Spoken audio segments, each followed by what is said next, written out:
ప్రభువును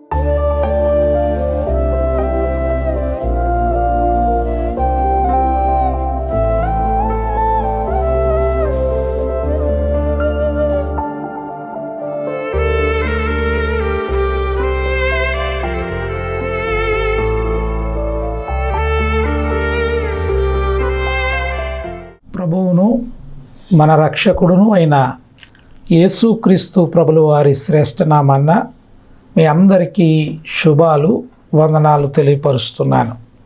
ప్రియమైన దేవుని బిడ్డలారా, ఈరోజు మన వాక్య ధ్యానము అపోస్తుల కార్యముల గ్రంథము 2వ అధ్యాయము మొదటి 3 వచనాలు కొద్ది నిమిషాలు మనం ధ్యానం చేద్దాం. పెంతెకోస్తు పండుగ దినము వచ్చినప్పుడు అందరూ ఒక చోట కూడి ఉండిరి. అప్పుడు వేగముగా వీచు బలమైన గాలి వంటి ఒక ధ్వని ఆకాశము నుండి అకస్మాత్తుగా వారు కూడి ఉన్న ఇల్లంతయు నిండెను. మరియు అగ్ని జ్వాలల వంటి నాలుకల విభజింపబడినట్లుగా వారికి కనబడి వారిలో ఒక్కొక్కరి మీద రాలగా అందరూ పరిశుద్ధాత్మతో నిండిన వారై ఆ ఆత్మను వారికి వాక్శక్తిని అనుగ్రహించుకొలది అన్య భాషలలో మాట్లాడసాగిరి. ప్రియమైన దేవుని బిడ్డలారా, యేసుక్రీస్తు ప్రభుల వారు ఈ లోకములో 33.5 సంవత్సరాలు ఆయన ఈ లోకములో జీవించాడు. ఆయన ఈ లోకానికి వచ్చి సువార్త ప్రకటించి నేనే మార్గము సత్యము జీవము అన్న సత్యాన్ని వెల్లడిపరిచి ఆయన శిలువ శ్రమను మన పాపముల నిమిత్తమై మన అపరాధుల నిమిత్తమై ఆయన శిలువలో మన కొరకు ఆయన మరణించి మనకు రక్షణను అనుగ్రహించాడు. ఆయన మరణించి 3వ దినమున తిరిగి లేచి ఆయన అనేకులకు సువార్తను అనేకులకు కనపరుచుకుని ఆయన తిరిగి ఆరోహణమవుతూ ఉన్న సందర్భాలలో దేవుడు యేసుక్రీస్తు ప్రభుల వారు నేను వెళుతున్నాను, మరలా మీ మధ్యకు నేను తిరిగి వస్తాను. అయితే మీరు బాప్తీసం ఇచ్చు యోహాను నీళ్లతో బాప్తీసం పొందాడు, నీళ్లలో మీకు బాప్తీసం ఇచ్చాడు. అయితే మీరు పరిశుద్ధాత్మలో బాప్తీసము పొందవలనని దేవుడు మనకి తెలియపరిచాడు. పరిశుద్ధాత్మ నింపుదల అవసరమన్న సత్యాన్ని దేవుడు శిష్యులకు ఆనాడు ఉన్న వారికి తెలియపరిచాడు. మీరు ఆదరణకర్తయగు పరిశుద్ధాత్మ కొరకు కనిపెట్టమని దేవుడు వారికి సెలవిచ్చాడు. ప్రియమైన దేవుని బిడ్డలారా, వింటున్నారా దేవుని వాక్యాన్ని?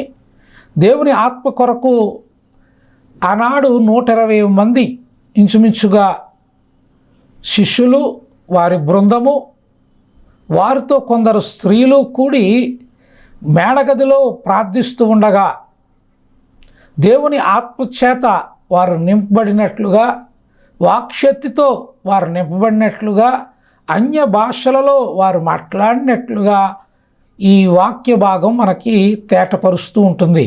ప్రియమైన దేవుని బిడ్డలారా, దేవుని ఆత్మచేత నింపబడిన వారుగా మనము ఆనాడు ఆ మేడగదిలో ఆ అనుభవాన్ని, పరిశుద్ధాత్మ నింపుదల అనే అనుభవాన్ని వాళ్ళు పొందుకున్నారు. ప్రియమైన దేవుని బిడ్డలారా, ఈనాటి కాలంలో కూడా నేటి కాలంలో దేవుని ఆత్మ నింపుదల చాలా అవసరమై ఉన్నది. దేవుని ఆత్మను కలిగి ఉన్నవారుగా మనం ఈ లోకంలో ముందుకు సాగాలి. దేవుని ఆత్మను కలిగే ఈ లోకంలో ముందుకు సాగాలి. ప్రియమైన దేవుని బిడ్డలారా, కొందరు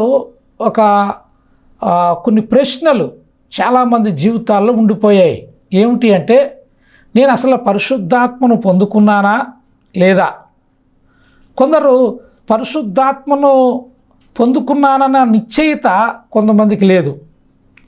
కొంతమంది పరిశుద్ధాత్మను పొందుకోవాలా, అసలు ఆ పరిశుద్ధాత్మ నింపుదల ఎలాగుంటుంది, పరిశుద్ధాత్ముడు ఎప్పుడు నన్ను నింపుతాడు, తన ఆత్మతో, తన శక్తితో, తన బలముతో నన్ను ఎప్పుడు నింపుతాడు, పరిశుద్ధాత్మ నింపుదల కావాలంటే నేనేం చేయాలి?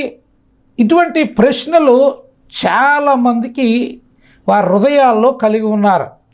ప్రియమైన దేవుని బిడ్డలారా, ఈ వాక్యం వింటున్న ప్రియ సోదరుడా, నీ హృదయంలో ఉన్న అనేక సందేహాలకు, దేవుని ఆత్మను గూర్చిన అనేక సందేహాలకు ఈ వాక్యము ద్వారా దేవుడు నీ హృదయంలో ఉన్న ప్రతి ప్రశ్నకు ఆయన జవాబు ఇవ్వబోతున్నాడు. వాటికి సరైన జవాబు దేవుని వాక్యము ద్వారా దేవుడు నీతో మాట్లాడదలిచాడు. ప్రియమైన దేవుని బిడ్డలారా, వింటున్నావు కదా, పరిశుద్ధాత్మ నింపుదల అవసరమని ఆనాడు యేసుక్రీస్తు స్వయంగా శిష్యులకు ఆయన తెలియపరిచాడు. కానీ ఈనాటి కాలంలో చాలామంది దేవుని ఆత్మ లేదని, ఆది అపోస్తుల కాలంలోనే దేవుని ఆత్మ ఉండేదని ఇలాగూ చాలామంది మాట్లాడుతూ ఉన్నారు. కానీ దేవుని వాక్యం సెలవిచ్చింది, ఆత్మ లేనివాడు నావాడు కాదు అని వాక్యము చాలా తేటగా మనకు తెలియపరుస్తూ ఉంది. ఆత్మను కలిగి పరిశుద్ధాత్మ శక్తిని మనం పొందుకుని మనం ఈ లోకములో ముందుకు అడుగు వేయాలని దేవుడు కోరుతూ ఉన్నాడు. ప్రియమైన దేవుని బిడ్డలారా, అంతేకాదు దేవుడు అంటాడు, చూడండి, మనకి వాక్య గ్రంథంలో పరిశుద్ధాత్మ గురించిన సత్యాలు అనేక పరిస్థితులలో దేవుడు రాస్తూ వచ్చాడు. అనేక పరిస్థితుల్లో దేవుని ఆత్మను గురించిన అనేక విషయాలను మనకు తేటపరుస్తూ వచ్చాడు దేవుని బిడ్డలారా. అందుకని మనము ఈ లోకములో దేవుని ఆత్మను కొరకు, పరిశుద్ధాత్మ నింపుదల కొరకు మనము దేవుని సన్నిధిలో కనిపెట్టవలసిన వారమై ఉన్నాం. దేవుని బిడ్డలారా, నేను అంటాను, ఈ పరిశుద్ధాత్మను ఎవరు పొందుకోగలరు? ఎవరికి దేవుడు పరిశుద్ధాత్మను అనుగ్రహిస్తూ ఉంటాడు? ఎవరు పరిశుద్ధాత్మను పొందుకోవడానికి అర్హులు అని ప్రశ్న నీలో ఉందేమో. అయితే దానికి జవాబుగా దేవుడు నా హృదిలో పెట్టిన ఈ మాటను మీకు చెప్పమని దేవుని వాక్యం ద్వారా దేవుడు నన్ను ప్రేరేపిస్తున్న దాన్ని బట్టి చెప్తూ ఉన్నాను. ప్రియమైన దేవుని బిడ్డలారా, నిజమే, దేవుని ఆత్మ నింపుదల అవసరం నీకు. దేవుని ఆత్మను ఎవరికి దేవుడు అనుగ్రహిస్తాడో తెలుసా అంటే పరిశుద్ధత కలిగిన వారు మాత్రమే. పరిశుద్ధతతో కూడిన జీవితాన్ని కలిగి ఉన్నవారు దేవుని ఆత్మ చేత నింపబడటానికి అర్హులై ఉన్నారు. ప్రియమైన దేవుని బిడ్డలారా, నీవు పరిశుద్ధమైన జీవితాన్ని జీవిస్తూ ఉన్నావా? పాపము లేని వారిగా నువ్వు బ్రతుకుతూ ఉన్నావా? నీలో ఉన్న ప్రతి లోపాన్ని నువ్వు సరిదిద్దుకుంటున్నావా? నీలో ఉన్న ప్రతి దేవునికి అయిష్టమైన వాటిని విడిచిపెట్టావా? వీటిని మనము సరిచూసుకోవాలి. ఒకవేళ దేవునికి ఇష్టము లేనివి ఇంకా నీ జీవితంలో కొనసాగుతూ ఉన్నాయేమో. దేవుడు చూడండి, దేవునికి ఆయాసకరమైనవి ఇంకా నువ్వు చేపడుతూ ముందుకు సాగుతూ ఉన్నావేమో. వాటిని విడిచిపెట్టి నీ జీవితాన్ని పరిశుద్ధంగా మలుచుకోవాలి. పరిశుద్ధమైన జీవితాన్ని నువ్వు కలిగి ఉన్నప్పుడు దేవుని ఆత్మ నింపుదల పొందుకొనగలవు. దేవునికి స్తోత్రం, హల్లెలూయా. నీవు దేవుని ఆత్మ చేత నింపబడాలి అంటే నీవు పరిశుద్ధతను కలిగి ఉండాలి. దేవునికి స్తోత్రం. పరిశుద్ధతను కలిగి ఉన్నావా? దేవుని ఆత్మను పొందుకోవటానికి అర్హత కలిగిన వాడుగాను ఉన్నావా? ఒకసారి నీవు ఆలోచన చేసుకోవాలి. దేవుని బిడ్డలారా, మరొక ప్రశ్న ఇక్కడ ఉంది చాలామందికి. ఏమిటి అంటే, నేను దేవుని ఆత్మను పొందుకున్నానో లేదో నాకే నిశ్చయిత లేదండి. కొన్నిసార్లు సన్నిధిలో పాటలు పాడుతున్నప్పుడు ఉజ్జీవంగా నేను పాడాను, నేను చాలా ఉజ్జీవంగా తప్పట్లు కొట్టాను, కానీ నాకు నిశ్చయితగా అనిపించట్లేదు నా హృదయంలో. నేను పరిశుద్ధాత్మను పొందుకున్నానో లేదో అన్న కన్ఫ్యూజ్లో నేను ఉండిపోయాను అన్నవారు కూడా ఈరోజు కాలంలో చాలామంది ఉన్నారు. నీ కన్ఫ్యూజను దేవుడు ఈరోజు వాటిని జవాబునివ్వబోతున్నాడు ఈ వాక్యం ద్వారా. నువ్వు పరిశుద్ధాత్మను పొందుకున్నవాడు అయితే నీ జీవితాన్ని బట్టి నువ్వు పరిశుద్ధాత్మను నింపుదల కలిగి ఉన్నావో లేదో చెప్పేయవచ్చు. దేవుని బిడ్డలారా, ఎలాగూ నువ్వు పరిశుద్ధాత్మను పొందుకున్నావో, ఎలాగూ దేవుని శక్తిని నింపబడ్డావో లేదో అన్న వాటికి నీ జీవితంలో కొన్ని విషయాలను బట్టి నువ్వు దేవుని ఆత్మను కలిగి ఉన్నావా, లేక ఈ లోకపు ఆత్మను, దురాత్మను నువ్వు కలిగి ఉన్నావా అని మనము తేటపరచవచ్చు. వేటిని బట్టండి అంటే నేను చెప్తాను చూడండి. దేవుని ఆత్మను కలిగి ఉన్నవారు దేవుని సన్నిధిలో, దేవుని కార్యాలలో, దేవుని పరిచర్యలో, దేవుని కొరకు ఈ లోకములో వేటినైనా పెంటగా ఎంచి దేవుని కొరకు నిలబడేవారుగా ఉంటారు. దేవునికి స్తోత్రం, హల్లెలూయా. దేవుని ఆత్మను పొందుకున్న వాడివైతే నీవు దేవుని సన్నిధిలో అందరికంటే ముందుగా వెళ్ళి నీవు ప్రార్థించే అనుభవాన్ని నువ్వు కలిగి ఉంటావు. దేవుని ఆత్మచేత నువ్వు నింపబడిన వాడివైతే, దేవుని ఆత్మచేత నువ్వు నడిపింపబడుతున్న వాడివైతే నీవు నీ మందిరములో నీవు మొదటగా వెళ్ళి ప్రార్థన చేసే ఆ అనుభవాలు నువ్వు కలిగి ఉంటావండి. దేవుని ఆత్మ లేకపోతే మన హృదయం ఎలా ఉంటుంది, ఏమంటుందో తెలుసా అండి? దేవుని ఆరాధనకు, దేవుని సన్నిధికి వెళ్ళే విషయంలో మన హృదయము మనల్ని పర్లేదులే, ప్రార్థనలే కదా చేస్తున్నారు, పాటలకి వెళ్ళొచ్చు. పాటలు పాడుతున్న తర్వాత కొంతకాలానికి పాటలు అయిపోయిన తర్వాత దేవుడు స్తుతించేసి ఆరాధించిన తర్వాత వెళ్ళొచ్చులే, వాక్యానికి వెళ్ళొచ్చు. కొంతమంది వాక్యం మధ్యలో, వాక్యం చివర వస్తూ వెళుతూ ఉంటారు. కొంతమంది దేవుని సన్నిధికి వస్తారు కానీ అవండి ఏదో వచ్చి వెళ్ళిపోతున్నట్లుగానే వాళ్ళ జీవితాలు ఉన్నాయి. నీ జీవితం కూడా ఎలాగే ఉందేమో. దేవుని సన్నిధిలో నీవు మొదటగా వెళ్ళి చేతులెత్తి మోకరించి దేవుని సన్నిధిలో ప్రార్థన చేసే అనుభవం నీకు ఉంది అంటే నీవు పరిశుద్ధాత్మ చేత నడిపింపబడుతున్న దానివే. పరిశుద్ధాత్మ చేత నీవు నడిపింపబడుతున్నావని నీకు తెలియపరుస్తున్నాను. అటువంటి అనుభవం నీకు లేకపోతే, అటువంటి అనుభవం నీకు లేకపోతే ఇంకా నువ్వు దేవుని ఆత్మను పొందుకోలేదు. దేవుని ఆత్మను కలిగి ఉన్నానన్న భ్రమలో ఉన్నావేమో. ప్రార్థన అంటే నిర్లక్ష్యత, దేవుని ఆరాధన అంటే నిర్లక్ష్యత. 6 దినాలు దేవుడు నిన్ను, నీ కుటుంబాన్ని, నీ సమస్తాన్ని ఆయన కాపాడుతూ వచ్చాడు. అటువంటి దేవాతి దేవుణ్ణి ఆరాధించవలసిన ఆ సమయాన్ని నిర్లక్ష్య పెడుతున్నావంటే నీవు దేవుని ఆత్మను పొందుకోలేని వాడుగానే ఉన్నావు. దేవుని ఆత్మను కలిగి ఉన్నవారు మొదట ఉంటారండి దేవుని కార్యాల్లో, దేవుని పరిచర్యలో. తప్పించుకుని వచ్చారు, దాటుకుని వచ్చారు. దేవుని పరిచర్యలో దేవుని కొరకు ఏదో చేయాలన్న తపన వారి హృదయాల్లో కలిగి ఉంటారండి దేవుని ఆత్మ కలిగి ఉన్నవారు. నువ్వు ఎటువంటి ఆశ కలిగి ఉన్నావా? దేవుని మందిరానికి ఎప్పుడు వెళుతున్నావు? ఒకవేళ దేవుని మందిరానికి వెళ్ళినా అక్కడ నీ పూర్ణ హృదయముతో, నీ పూర్ణాత్మతో, నీ పూర్ణ మనస్సుతో నీ దేవుడైన యెహోవాను సన్నుతిస్తున్నావా, ఆరాధిస్తున్నావా? లేక అక్కడికి వెళ్ళి కాలయాపన చేసి ఏదో వచ్చేస్తున్నావా? హృదయపూర్వకంగా స్తుతిస్తున్నావా నీవు దేవుని సన్నిధిలో? నీ దాసులు నిలబడి వాక్యము మాట్లాడుతున్నప్పుడు ఇది నా కొరకే అని ఆ వాక్యాన్ని నీ హృదయంలోనికి తీసుకుంటున్నావా? తీసుకునే అనుభవం, దేవుని ఆరాధించే అనుభవం, ఇవన్నీ దేవుని ఆత్మ నింపుదల కలిగి ఉన్న వారిలో ఉండే లక్షణాలు. నీలో ఉన్నాయో లేదో చూసుకో. లేక నీవు నామకార్థుడిగా బ్రతుకుతున్నావేమో, యాషధారుడిగా బ్రతుకుతున్నావేమో. పైకి దేవుని శక్తి కలిగిన వాడిగా కనబడుతూ ఆయన శక్తిని ఆశ్రయించని వాడిగాను ఉన్నావేమో నీ హృదయంలో. దేవుని బిడ్డలారా, ఈరోజు వాక్యం ద్వారా చెప్తున్నాడు, నువ్వు దేవుని ఆత్మ నింపుదల కలిగి ఉన్నవాడవైతే దేవుని కార్యాలలో, దేవుని పరిచర్యలో, దేవుని ఆరాధించటలో, దేవుని సన్నిధికి వెళ్ళటంలో అత్యాశక్తులుగా నువ్వు ఉంటావని దేవుని వాక్యం తెలియపరుస్తుంది.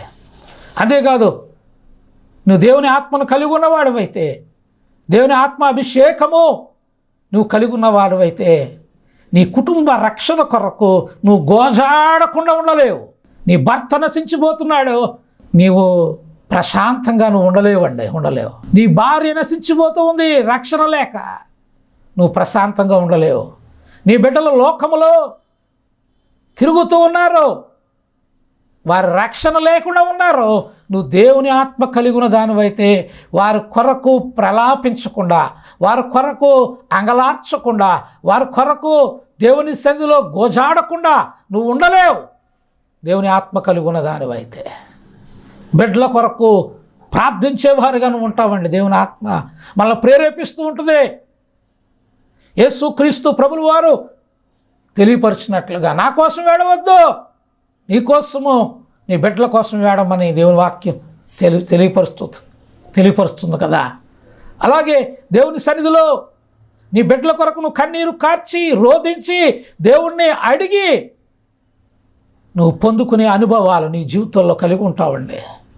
దేవుని బిడ్డలారా, ఈరోజు కొంతమంది బిడ్డల కోసం, భర్త కోసం, భార్య కోసం, కుటుంబం కోసం ప్రార్థించేవారుగా లేరు. చాలామంది ఇటు అనుభవాలను వారి జీవితంలో కలిగి ఉండట్లేదు. నశించిపోతున్న వారి పట్ల భారము లేదు. ఈ రోజున నాశనానికి జోగుతున్న వారి పట్ల మనకు బాధ్యత లేని వారుగా చాలామంది ఉంటున్నారు. దేవుని ఆత్మను కలిగి ఉన్నవారు అయితే తప్పకుండా నీ కుటుంబం కోసం ప్రార్థన చేస్తావు. నీ కుటుంబం రక్షణ కొరకు అనుదినము దేవుని సన్నిధిలో గోజాడుతావండి. అనుదినము దేవుని సన్నిధిలో గోజాడుతావు. ఒక తల్లి నాకు ఫోన్ చేసింది, అయ్యా నా బిడ్డ వ్యసనాలతో నింపబడిపోయాడు, నా మాట వింటలేదు, ఏం చేయమంటారు పాస్టర్ గారు, మీరు కూడా ప్రార్థన చేయండి అని నాకు ఒక తల్లి ఫోన్ చేసింది. నేను ఆ తల్లికి అదే చెప్పాను, అమ్మా నేను ప్రార్థన చేస్తాను, నువ్వు ప్రార్థన చేయి, కానీ నీ ప్రార్థన ఎలాగుండాలో తెలుసా? నీ ప్రార్థన ఎలాగుండాలంటే దేవుని సన్నిధిలో అంగలార్చి గోజాడి దేవుడు నీ బిడ్డల హృదయాలు మార్చే విధంగా మార్పు వచ్చే వరకు నీ పట్టుదల విడివక నువ్వు దేవుని అడుగుతూ ఉండాలి. కన్నీరు కార్చి దేవుని సన్నిధిలో నీ బిడ్డల నిమిత్తమై నువ్వు అంగలారుస్తూ ఉండాలి. కానీ దేవుని బిడ్డలారా, ఈరోజు అట్లా అనుభవాలు కలిగి ఉన్నావా? బిడ్డల కోసం ప్రార్థించేవారుగా ఉండాలి. నువ్వు ఉన్న గ్రామం కోసం ప్రార్థించేవారుగా ఉండాలి.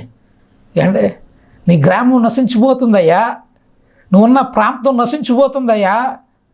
సృష్టికర్త అయిన దేవుణ్ణి మరచి ఈ లోకమును, లోక ఆశలను వెంబడించేవారుగా చాలామంది ఉన్నారు.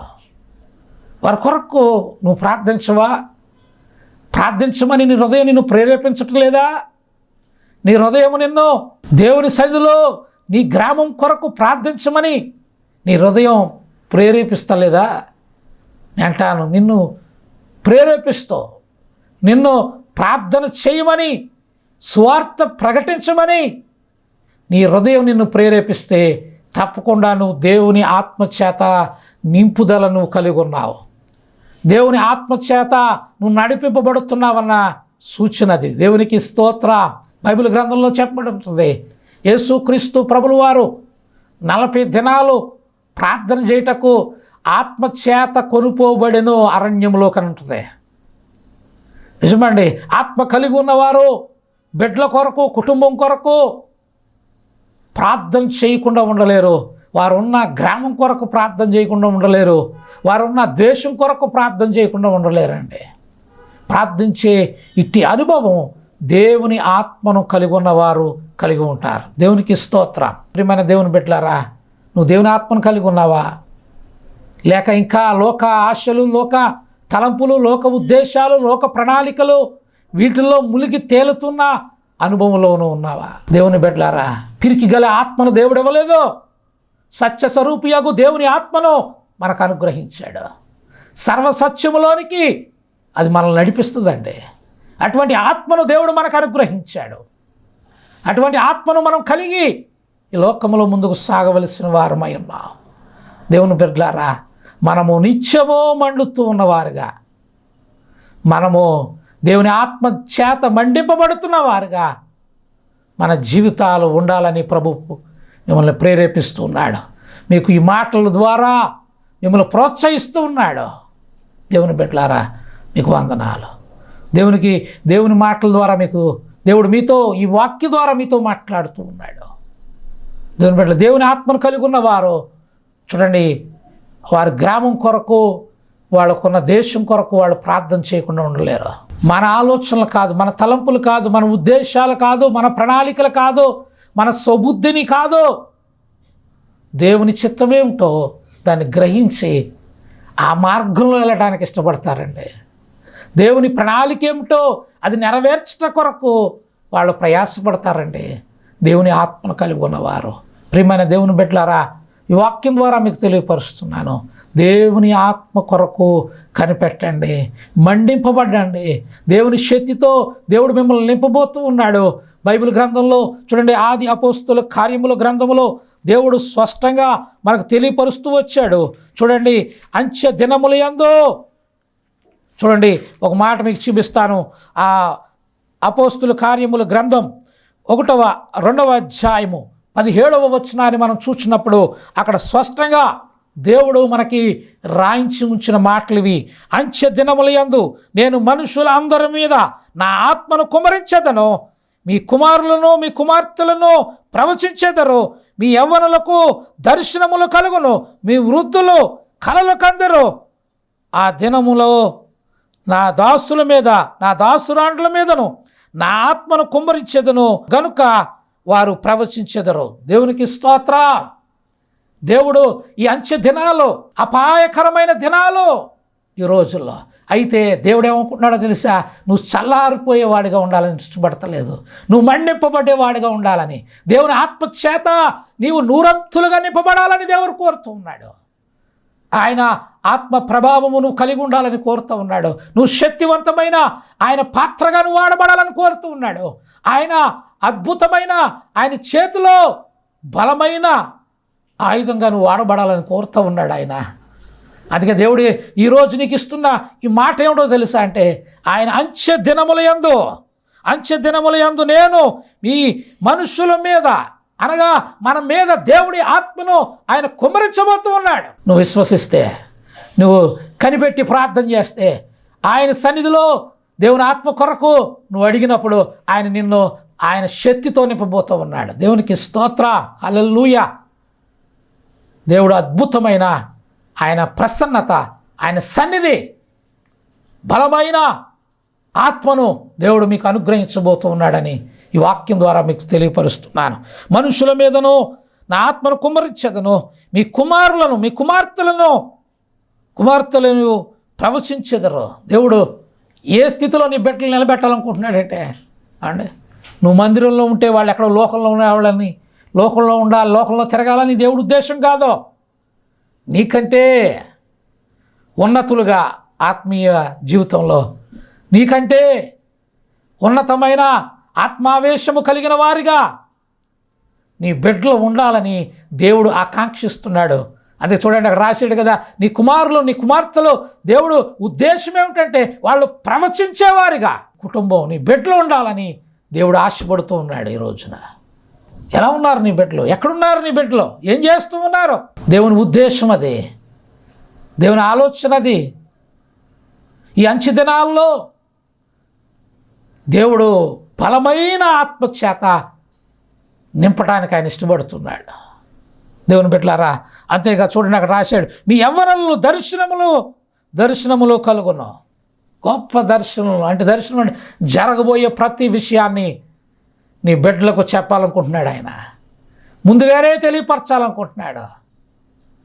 ఆనాడు యోసేపుకి కలలు భావాన్ని తెలియపరిచిన దేవుడు ఈరోజు నీ బిడ్డలను దర్శనాలతో నింపాలనుకుంటున్నాడు.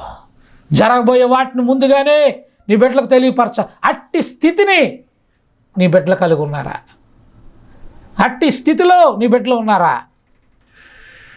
అవునండి, కొంతమంది బిడ్డలు ప్రార్థనలోనే లేరు కదా. నీ బిడ్డలు ప్రార్థనలోనే లేరు కదా.